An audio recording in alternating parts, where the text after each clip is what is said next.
오늘 저는 여러분과 함께 욥기 1장 8절에서 11절까지 말씀입니다. 우리 다 같이 한 목소리로 함께 크게 읽었으면 좋겠습니다. 시작. 여호와께서 사탄에게 이르시되 내가 내 종 욥을 주의하여 보았느냐? 그와 같이 온전하고 정직하여 하나님을 경외하며 악에서 떠난 자는 세상에 없느니라. 사탄이 여호와께 대답하여 이르되 욥이 어찌 까닭없이 하나님을 경외하리이까? 시작. 주께서 그와 그의 집과 그의 모든 소유물을 울타리로 두신 때문이 아니니까? 주께서 그의 손으로 하는 바를 복되게 하사 그의 소유물이 이 땅에 넘치게 하셨음이니이다. 이제 주의 손을 펴서 그의 모든 소유물을 치소서. 그리하시면 틀림없이 주를 향하여 욕하지 않겠나이까? 아멘. 함께 따라했으면 좋겠습니다. 이 세상에 없는 자. 제가 가로치고서 오늘 인사했었던 내용처럼 이런 얘기를 부제목으로 하려고 했어요. 멋진 사람, 멋진 자. 여러분, 어떤 사람이 멋진 사람입니까? 여자들도 멋있다고 하잖아요. 뭐 예쁘다는 얘기보다 정말 멋있어요. 멋있다는 게 왜 뽐난다는 얘기죠. 굉장히 돋보인다는 얘기죠. 멋있다는 얘기는 참 좋은 것 같습니다. 오늘 제목부터 심상치 않습니다. 이 세상에 없는 자. 제가 인터넷에 이 제목을 쳤더니 뭐가 나온지 아세요? 죽은 자가 나오더라고요. 그래서 내가 이거 아닌데. 그래서 이 세상에 없는 자 했더니 사람들은 죽은 자, 사망 이렇게 나타나서 그림이 막 나타나는 거예요. 근데 성경에 있는 본문에 있는 글을 그대로 제가 제목을 삼았습니다. 이 세상에 없대요. 누가 없대요? 이만한 자가 없대요. 할렐루야. 하나님이 보시기에 이 세상에는 이만한 자가 없어 라고 한다는 거죠. 이 뜻이 무엇일까? 오늘 저는 살펴보고자 합니다. 제가 이 구절이 너무 감동이 와서 이 세상에 이러한 자가 없다면 또 다른 면으로는 하나님께서 이러한 자를 준비시켜서 이 세상에 속하게 하셨겠구나 라고 생각이 든다는 거죠. 특히 소녀들이나 여성분들 광팬이신 어떤 인기 연예인들 보게 되면 어떡합니까? 그냥 보고 말아요? 어떻게 해요? 와! 그리고 막 여러분 별로 안 그러시나 봐요. 예. 저희 딸이 그런 광팬 중에 하나, 저나 저희 아내는 그런 게 없거든요. 인기 연예인 좋아해도 그냥 좋다 이 정도인데 쟤는 꽃다발 사주고 가는 아이예요. 프랭카드 써가지고 가는 그런 아이예요. 팬사인 받고. 여러분들은 그런 사람 없죠? 여기에. 우리 아이가 대단한 아이죠. 근데 여러분 있어요? 그러신 분이세요? 저한테는 안 하세요.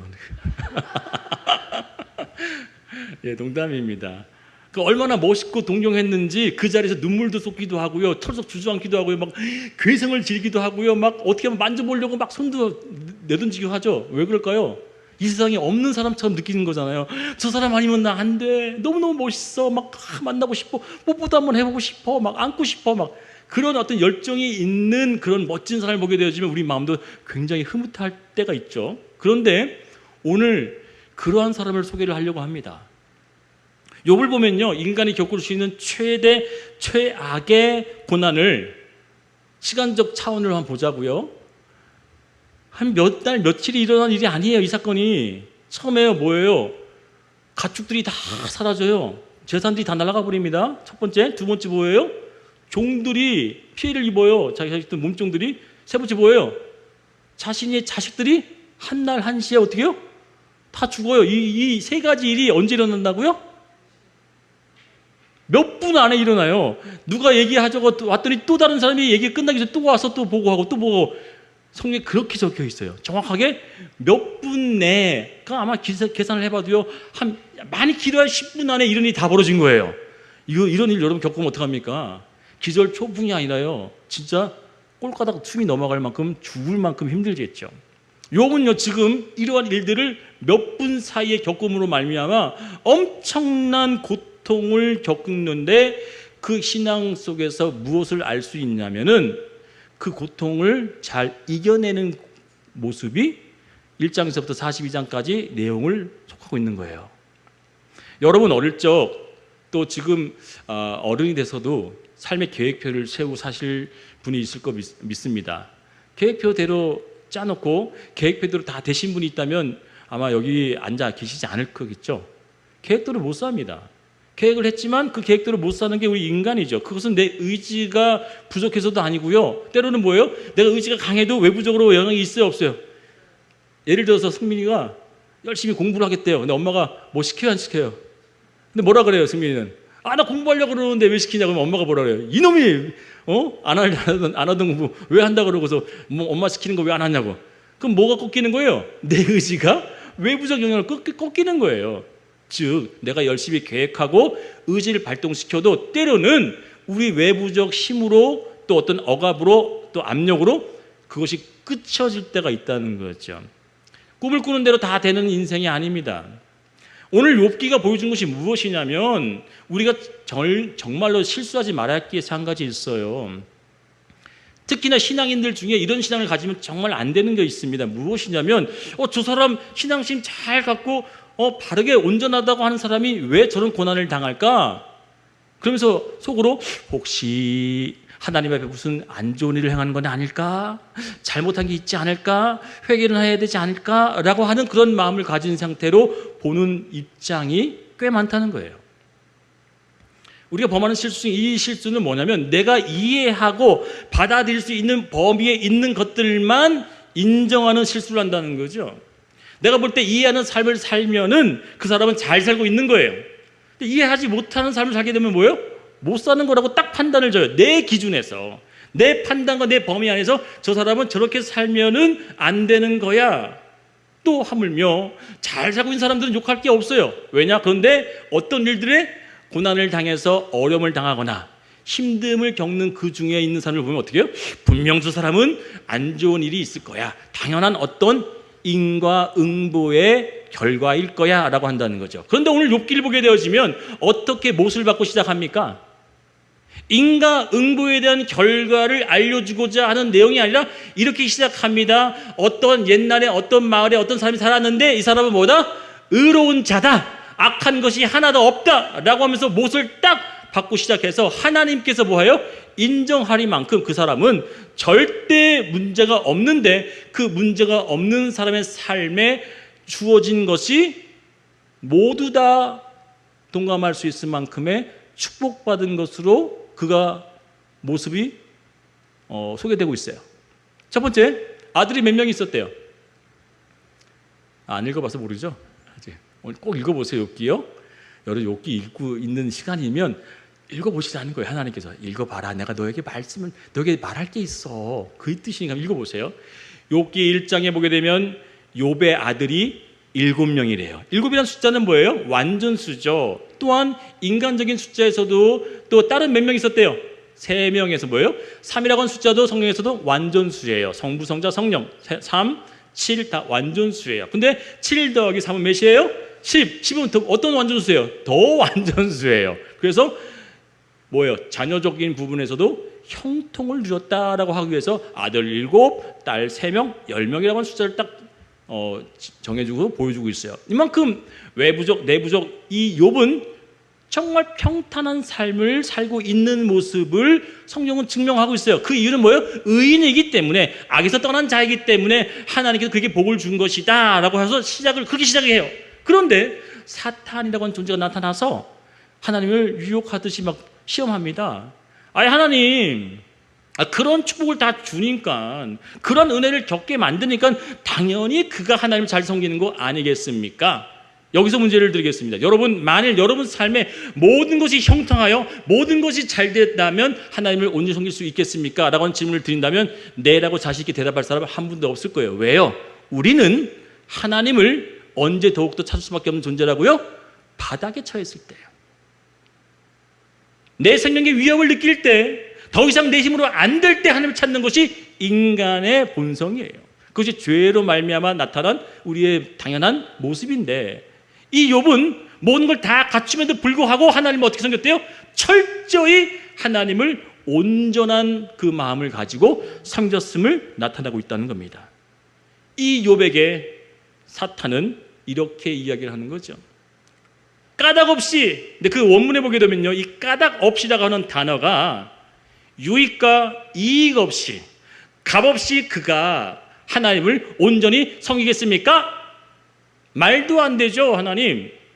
하나님이 그의 가정을 돌봐주시고 그가 하는 모든 손과 발의 일들을 복을 주셨으니 그가 하나님을 섬긴 거 아니겠습니까? 무슨 얘기죠? 인과응보에 따른 그의 섬김 아니겠습니까? 라고 한다는 거죠. 성경은요, 두 줄기 굵은 신앙관이 흐르고 있습니다.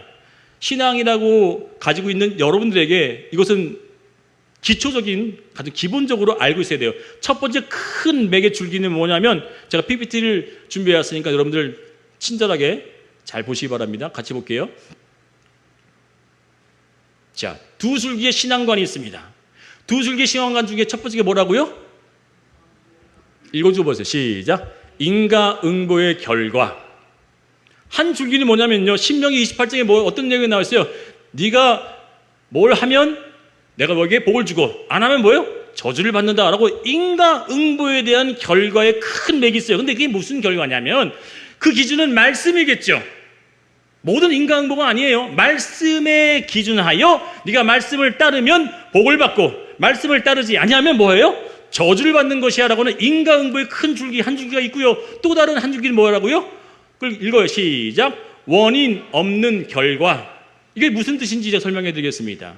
여러분 구원 어떻게 받으셨어요? 우리 김미 집사님 구원 어떻게 받으셨습니까?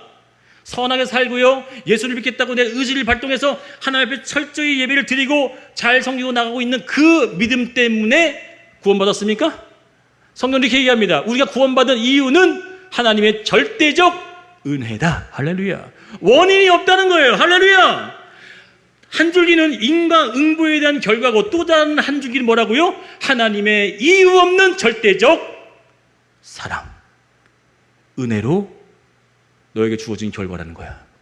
네가 열심히 땀방울을 흘렸기 때문에, 네가 계획을 잘했기 때문에, 네가 열심히 노력했기 때문에, 일했기 때문에가 아니라 나의 은혜로 얻어진 것이 또 다른 큰 맥으로 줄기로 흐른다는 거예요.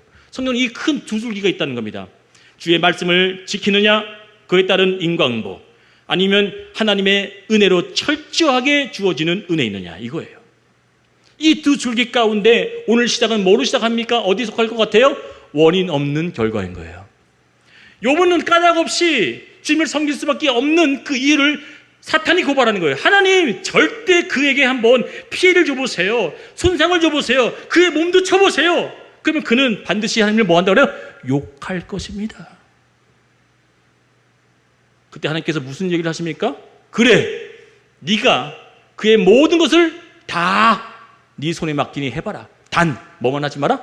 생명만은 손대지 말고 할 거 다 해봐. 여러분 어떤 결과가 일어났습니까? 정말 사탄은요, 여러분 이 세상을 주관하고 있는 사탄은요, 하나님만큼 힘을 있어서 불도 일으키고요, 바람도 일으키고요, 복도 주고요, 저주도 주고 생명도 앗아갈 수 있는 고난을 받으셨어요. 그 놀라운 사탄이 뭐합니까?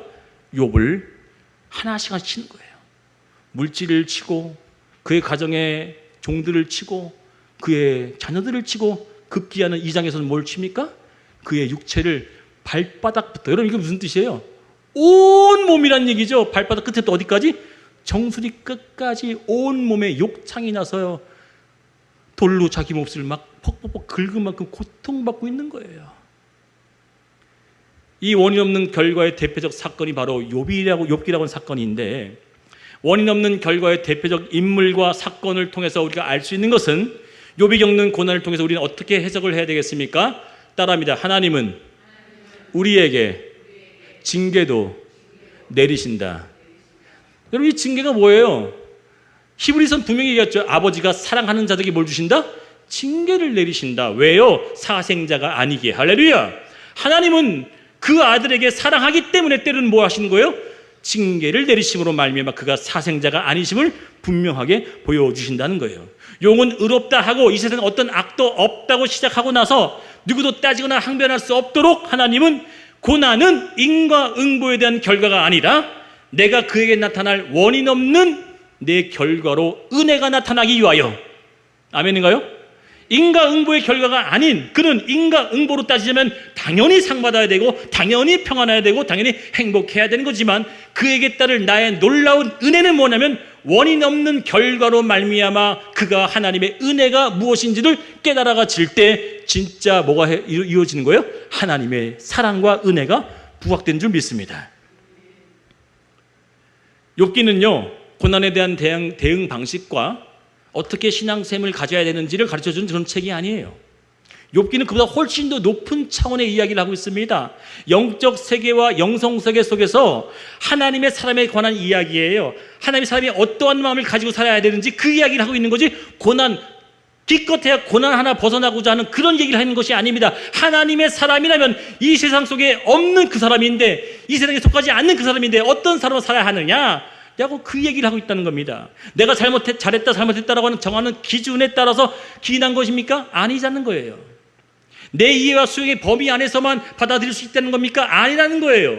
이 모든 것은 결국 하나님께서 우리에게 악이 지배하고 통치하는 이 세상에는 따라합니다. 존재할 수 없는 자. 악이 지배하고요, 통치하는 이 세상에는 존재할 수 없는 자, 즉 이곳에 속하지 없는 자라는 얘기하는 거예요. 하나님이 이런 얘기를 했죠. 이런 이만한 자가 없다라고 하는 것이 부정적인 강조인가? 그게 아니에요. 이 의미는 정확히 성경에 진짜 뭐예요? 없다라고 돼 있어요. 이 세상에 그런 자가 없다. 그건 다른 말로 뭐예요? 하나님이 그런 자를 뭐 했다는 거예요? 이 세상에 속하지 않게 만들어 놨다는 거예요. 이 세상에 살지만, 거하지만, 이 세상에 깃들고 있지만 그런 자들이 이 세상에 속한 자가 아니라는 거예요.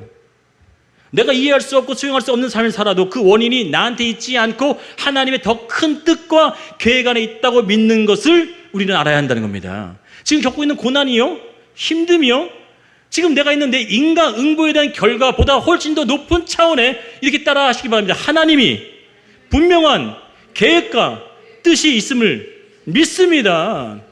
이게 신앙이라는 거예요. 이게 욥이 말하고 있는 우리에게 주시는 교훈이라는 사실이에요. 네가 겪고 있는 그 어려움, 힘듦, 역경, 시험, 모든 것 다 포함해서 그 어려움이라고 하는 한 단어의 고난을 하나님이 더 큰 뜻과 계획이 있다는 거예요. 욥이 외부적, 내부적으로 완전했음을 보여주는 소개가 1절, 2절에 자, 한번 읽어봅시다. 그러나 시작. 우스 땅에 욥이라 불리는 사람이 있었는데 그 사람은 온전하고 정직하여 하나님을 경외하며 악에서 떠난 자들아. 그에게 2절, 그에게 아들 7과 딸 3이 태어나니라. 여러분 아까 제가 말씀 다 드렸죠. 이 부분에 있어서는. 영화 오프닝을 보게 되면요, 그 영화가 어떻게 흘러갈지 대충 여러분 아시죠? 오프닝을 보게 되면 예를 들어서 막 행복해요. 막 그냥 서로 간에 사랑 나누고 가정이 막 웃음이 넘치고 맛있는 거 먹고 막 그러면 그 뒤에 어떻게 흘러가야 되는 게 정상이에요. 저는 저만 영화 보시는 분인가요? 예를 들어서 암울하게 시작돼요. 막 어두침침하게 침울해져요. 막 어떤 급작스럽게 어른이 닥친 것처럼 시작이 딱 되어져요. 그럼 어떻게 전기가 풀려져 나가요? 그게 해결되어진 걸로 반전되어 주잖아요. 욥이 지금 시작이 어떻게 시작되어져요? 욥기는 행복으로 시작하잖아요. 너무 아름다운 가정에 서로 사랑해주고 얼마나 아름다운 가정의 그 모습을, 근데 그 뒤에 시작되어지는 이야기가 뭐였어요? 전혀 있어야 되지 않을 일들이 벌어지고 있다는 겁니다. 그 행복과 평화는 단 몇 분 만에 산산조각 난다는 거예요. 그런데 사탄이 여호와께 대답하여 욥이 이렇게 얘기합니다. 같이 크게 읽어봅니다. 시작. 사탄이 여호와께 대답하여 이르되 욥이 어찌 까닭없이 하나님을 경외하리이까. 희남이라고 하는 이 단어는 이 유익이 없이 값없이 그가 하나님을 섬기겠습니까? 라고 하는 그 얘기를 하고 있어요. 그랬더니 여러분 여기서 분명히 또 알 수 있는 영적 법칙이 하나 있습니다. 우리가 머릿속에 새겨야 될 것이 하나 있어요. 뭐냐면 사탄도 하나님께서 우리에게 주시는 그 은혜와 우리가 겪고 있는 어떤 축복, 내 손으로 얻어지는 그 모든 것들이 하나님이 주시는 것이라고 하는 것을 사탄은 알아요. 사탄은 뭐 한다요? 뺏어가고 도둑질하고 멸망시키고 죽인다 그랬죠. 그러니까 주신 것을 누가 뺏어가요? 사탄은 뺏어간단 말이에요. 그러니까 하나님이 주시는 자고 사탄은 뭐예요? 빼앗아가는 자란 말이에요. 기브 앤 테이커에. 그런데 이 욥기 1장 10절과 11절에 사탄도 분명히 알아요. 하나님이 어떻게 하시는지를 같이 읽어봅니다. 시작.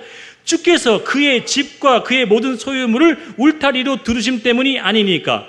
여러분 우리 집과 우리 사업처와 우리 자녀 누가 돌보신대요? 써 있어요, 안 써요? 다시 얘기할게요. 우리 집과 그의 모든 소유물을 울타리로 두르심이 누구래요? 하나님이라는 거예요. 아멘. 이걸 절대적으로 알으셔야 돼요. 사탄도 알잖아요. 하나님이 하나님의 손으로 그의 자녀들 돌보시고 그의 사업처를 돌보시고 그의 모든 하는 일거이구슬을 다 돌보시니까 그가 편한 거 아니에요. 두 번째가 뭐예요? 시작. 주께서 그의 손으로 하는 바를 복되게 하사. 자, 우리가 행하고 있는 나의 열심의 땀방울, 계획, 노력으로 얻어진 거래요? 하나님의 손으로 얻어진 거래요? 써 있어요, 안 써 있어요? 내가 열심히 노력하고 애쓰고 수고해도 그의 손으로 얻어지게 만드는 것이 누구라? 하나님이라는 거예요. 이것을 우리는 고백해야 되고 알아야 됩니다. 사탄도 이것에 대해서 명확히 알아가지고 그것을 딱 찝는 거예요. 하나님 손만 딱 걷어보세요. 하나님의 눈을 딱 감춰버리시고요, 등을 돌려보세요. 그러면 절대 욥은 하나님을 욕하고 버릴 겁니다. 볼까요? 시작. 11절입니다. 시작. 이제 주의 손을 펴서 그의 모든 소유물을 치소서. 그리하시면 틀림없이 주를 향하여 욕하지 않겠나이까? 여러분, 실제적으로 하나님께서 손을 들어 쳤어요? 사탄이 쳤어요? 지금 누굴 얘기하고요? 하나님, 그 손 거두세요 라고 하고 하는 얘기예요. 그 손 거두세요 했더니 하나님은 거두겠다 안 거두겠다? 거두겠다는 얘기도 안 하고 안 거두겠다는 얘기 안 해요. 그러면 네가 할 만큼 해봐예요. 여러분, 하나님의 도움과 보호가 사라지면요, 우리 인생 사실상 끝장나는 거예요. 여러분 삶, 오늘도 잠에서 깨서 눈을 떠서 여기 교회 오신 거, 이거 여러분들 기적이라고 보여지는 사람은 누구냐면 생명 앞에 죽음을 맛본 사람들을 경험한 사람들은 그걸 알아요. 이야, 내가 오늘도 또 하루를 하나님의 은혜로 살게 되는구나를 그거 아는 게 누구라고요? 죽음 문턱까지 간 사람은 그걸 알아요. 그런데 우리는 매일의 삶을 사는 사람은 공기가 소중한 걸 모르는 것처럼 똑같이 그 생명의 소중함을 모르는 거예요. 그런데 하나님이 오늘 뭘 얘기하시냐면 네 집안, 가정, 사업, 네가 손으로 해가고 있는 그 모든 것들 내 돌보심으로 있다는 것을 너는 알아라 하는 거예요. 원인과 이유 없이 하나님을 섬기는 자가 있다는 말이다. 어찌 까닭 없이 그렇게 섬길 수 있겠습니까? 라고 해서 이 따지고 묻는 이 사탄 앞에, 이 세상에는요, 하나님은 그런 사람들만 사는 게 아니다, 이런 사람들도 있다, 그 얘기를 하기 위해서 어쩌면 반어법적인 것은 하나도 이 세상에 없다라고 해서는 하나님의 이야기는 그렇게 살아가는 사람들은 없고 내가 원하는 삶의 방식으로 사는 자는 있어. 그 어떤 사람이라고? 자신의 유익이나 이익이나 자신의 원함을 구하지 않고 사는 자들이 있다 이거야.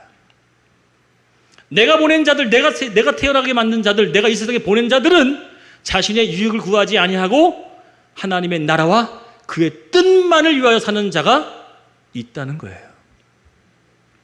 내 이익과 유익을 선택합니까? 내가 좀 더 편하고 좋아하는 것으로 선택하십니까? 아니, 내가 덜 손해보거나 내가 덜 힘이 들지 않는 것을 선택하십니까? 근데 하나님은 이렇게 얘기하시죠. 하나님의 나라와 뜻을 위하도 한다면 뭐예요? 목숨까지도 바치겠다고 하는 자들이 바로 욥기를 통하여 우리에게 얘기하고 있는 거예요. 원인 없는 결과를 가진 너예요. 은혜 받은 너, 바로 너가 나에게 하나님의 뜻과 그의 나라와 그의 의를 위하여 사는 자가 내가 너를 불렀다라고 한다면 그 부르심에 여러분 어떻게 응답을 하시겠습니까? 사탄은요, 신앙인들 중에 누구를 찾는 일을 하는가요? 자, 이걸 한번 증명해 볼게요. 여러분들 이 구절 속에 담겨있는 그 어떤 내막이 뭘까? 사탄은 그럼 어떤 자를 찾는다는 얘기예요? 사탄은 이러한 자를 교회 안에서 찾는다는 얘기죠. 교회 안에서 어떤 자요? 하나님을 찾고 또 따르는 그 이유가 자신의 이익을 위해서 찾는 자라는 거예요. 매우 무섭죠. 사탄은 교회 안에서 하나님께서 의롭다라고 부르시는 그 공동체의 무리 속에서 사탄은 구별해내서 찾겠다고 하는 두루 살필 자를, 삼킬 자를, 그가 누가 어떤 자에게 집중하여 그런 자를 찾아내느냐? 바로 하나님을 나의 유익과 이익 때문에 섬기겠다고 하는 그 자를 사탄은 정확하게 찾아내겠다는 거죠. 반대로 하나님을 섬기는 자들은 은혜와 복이 사라지더라도 뭐 하겠다는 거예요? 하나님을 그저 아무 의미 없이도 유익과 이익이 안 되더라도 섬기겠다는 거예요.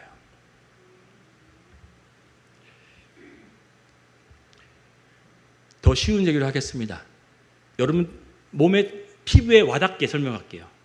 교회를 어떤 기준으로 선택하십니까? 라고 물으면 여러분들은 여기에 왜 오셨습니까? 라고 하는 그 이유가 되겠죠. 그런데 가만히 한번 생각해 보자고요. 누군가는 이 교회 이것이 싫어, 저긴 저것이 있네, 내가 좋아하는 게 있네 라고 해서 그것조차도 뭐에 따라? 입맛 따라, 내 좋아하는 기호와 기준에 따라 간다면 뭐에 이익에 따른 거예요? 자기 이익인 거예요.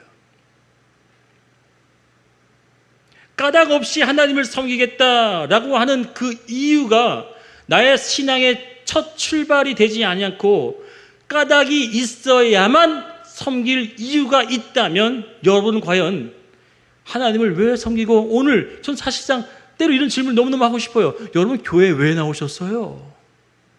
여러분 이 교회가 여러분께 무슨 교회입니까? 라고 한다면 여러분이 무언가를 얻고 받고자 하는 그 까닭이 있다면 하나님을 찾는 이유가, 하나님은 이 세상에서 없는 자처럼 구하는 게 아니라 이 세상에 똑같이 많은 자들처럼 속한 자로 포함되는 거죠. 그러나 하나님은 뭘 원하시냐면 내가 너에게 까닭 없이 고난을 줘도 이유 없는, 원인 없는 결과를 네가 겪는다 할지라도 끝까지 뭐 한다? 하나님을 섬길 수 있는 자가 된다면 이 세상에 그런 자들이, 자, 우리 구원은 우리의 무언가의 원인과 이유 때문에 되지 않은 것을 다 인정하시죠? 내 받은 구원은. 제가 성경을 여러 가지 찾을 수 없어서 딱 두 가지만 골라왔어요. 같이 한번 연달아 읽어봅니다. 로마서입니다. 시작. 그리스도 예수 안에 있는 속량으로 말미암아 하나님의 은혜로 값없이 의롭다 하심을 얻은 자 되었느니라. 에베소서입니다. 시작. 긍휼이 풍성하신 하나님이 우리를 사랑하신 큰 사랑을 인하여 허물로 죽은 우리를 그리스도와 함께 살리셨고 너희는 은혜로 구원을 받은 것이라. 아멘. 하나님을 섬기는 이유가 외부적, 내부적의 복에 인한 것, 때로는 저주에 인한 것이 아니라, 인과응보에 대한 결과 때문에 하나님을 섬기겠다라고 하는 그 기준은 철저히 뭐로부터 무너져야 되는 거예요? 원인 없는 결과, 곧 은혜로 말미암아 난 하나님을 섬기겠습니다. 은혜 아니고서는 난 하나님을 따를 이유가 없습니다. 더 넘어가서는 구체적으로, 실질적으로 이 교회에 마찬가지로 은혜 아니면 난 이 교회에 있을 이유가 없습니다 라고 해야지만 하나님 뭐 하는 거예요? 세상과 똑같지 않은 구별받은 자로 이 세상에 속하지 않은 자로 본다는 거예요.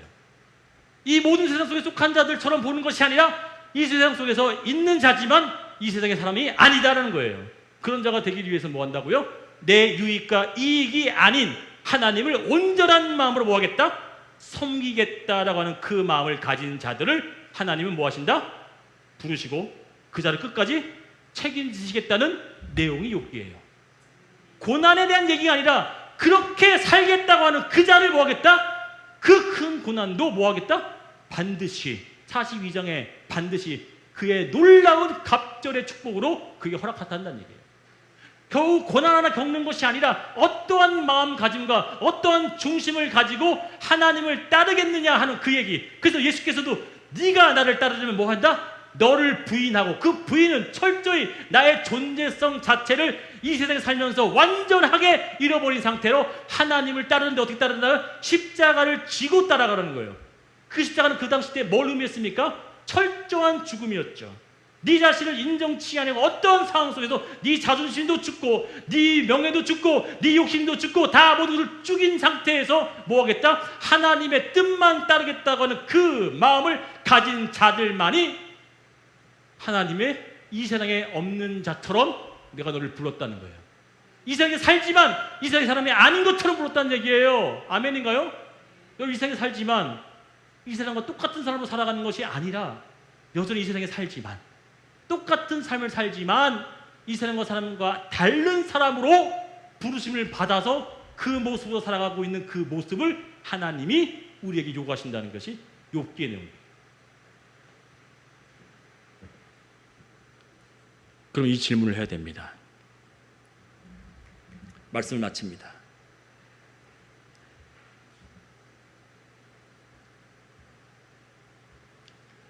자, 읽어볼까요? 시작. 나는 어떤 까닭으로 하나님을 섬기는가? 오늘 이런 찬양도 했죠? 무화과 나무 잎이 마르고 포도 열매 없고 외양간에 소가 없어도 난 여호와로 말미암아 기뻐하고 즐거워한다. 이 목사는 오늘 이 교회에 왜 나왔을까? 왜 나는 목사를 하고 있을까? 또 질문해보고 또 되새겨보고 내 점검해봤어요. 여러분도 이 질문을 하셔야 돼요. 정직하게 진실되게 나는 예수를 왜 따르는가? 또한 이 교회를 여러분께 적용해 보시죠. 나는 이 교회를 왜 섬기는 것일까? 여러분 이익을 위해서요? 여러분 유익을 위해서요? 그 모든 것을 울타리로 보호하고 손으로 하고 있는 그 일들을 복 주시는 그 은혜 때문에 하신다고요? 아니요. 그게 다 사라져서 욥은 끝까지 뭐였어요? 하나님을 하나님으로 인정했어요. 지금 주어진 이 고난도, 그래서 이런 얘기하죠. 2장에 아내가 이런 얘기를 해요. 당신 그까짓 그 신앙관, 그까짓 신앙심, 지 몸도 하나 못 고치고 자식 다 죽어나가고 재산 다 털어져 먹었는데 그래도 하나님 앞에 신실하게 한다고, 그 지키겠다고 신앙심 유지한다고 꼴값도 내. 차라리 뭐예요? 하나님 욕하고 죽어버려. 여러분, 이런 이야기를 하는 아내 앞에 욥은 이렇게 얘기합니다. 잘 들으세요. 복을 주시는 분도 하나님이시고 저주를 내리신 분도 하나님이시다. 이 욥에겐 뭘 나온다고요? 원인 없는 결과 속에서도 항상 뭘 보는 거예요? 하나님을 본 거예요. 원인 없는 결과 속에서도 하나님의 뜻이 있고 계획이 있을 거예요. 이 신앙을 가지는 게 진짜 참 신앙이래요. 오늘 그 얘기를 성경은 얘기하고 있어요. 그럼 우리는 질문을 해야겠죠. 나는 어떤 까닭이 있기에 이 교회를 섬기는 걸까? 나는 어떤 까닭 때문에 하나님을 따르는 것일까? 나는 어떤 유익과 이익 때문에 하나님을 섬기는 것일까? 라고는 그 질문에 나를 정직하게 봤을 때 그것이 진짜 이익과 유익으로 한 것이 딱 떠오른다고 하면 하나님은 그것을 우리로 하여금 부인하고 십자가를 지라는 소재로 삼으라는 것을 믿습니다. 사탄이 찾는 사람은 어떤 사람이에요? 유익을 원하는 것으로 향하는 사람을 사탄이 찾는 자예요. 오늘 두 가지 찾는 사람이 있습니다. 하나님이 찾는 사람과 사탄이 찾는 사람이에요. 전 여러분께 하나님이 찾는 사람으로 한 주간 살기를 축원드리겠습니다. 주신 것도 하나님이시면 거두어 가실 것도 하나님이시다. 나는 그 하나님을 끝까지 의지할 것이다 라고 하는 이 욥기의 고백이 42장 내내 되어졌던 그 내용처럼 우리도 현실적인 상황에 욕할 수 있을까요? 그 사람이 잘못되어진 상황, 저 사람 당연히 벌 받아도 싸, 그렇게 얘기할 수 있어요? 없어요. 여러분 착각하지 마세요. 그건 크게 잘못한 겁니다. 우리 교회가 적어지고 있다고 이 교회 지금 잘못되고 있구나, 그런 얘기도 잘못된 얘기일 수 있어요. 하나님은 더더욱 하나님을 언제 섬길 수 있는 그 마음이 한 사람만이라도 뭐예요? 그래서 오늘 우리 주보에 무슨 얘기 있어요? 몇 명을 찾는데요? 두 사람 찾는데, 세 사람 찾는데요? 정의를 행하며 의를 따를 수 있다고 하는 그 한 사람만 찾으면 뭐 하겠다요? 하나님이 회복시키겠다는 거죠. 아멘인가요? 하나님은 뭘 찾냐면 전체가 하나가 되어진 게 아니라 나 한 사람이 하나님 앞에 온전히 서는 것을 원하는 거예요. 이 교회 전체가 부흥되어져서 1000명, 100명이 뭐 할 거예요? 마음이 흩어지면 아무것도 아닌데. 근데 하나님은 딱 한 사람, 딱 한 사람만이 정의를 행하고 진리를 따르기 위해서 그 마음을 가지면 내가 뭐 하겠다? 회복시키리라고 했어요. 하나님이 찾는 사람, 사탄이 찾는 사람. 오늘 저는 여러분에게 난 어떤 이유로 까닭으로 하나님을 섬기는가에 대한 질문을 한 주간 하면서 하나님이 찾을 때 이 세상에 속하지 않았어. 이 세상에 속하도 그런 사람이 아니야 라고 했던 그 한 사람이 저와 여러분 되기를 당부드리겠습니다. 기도하겠습니다.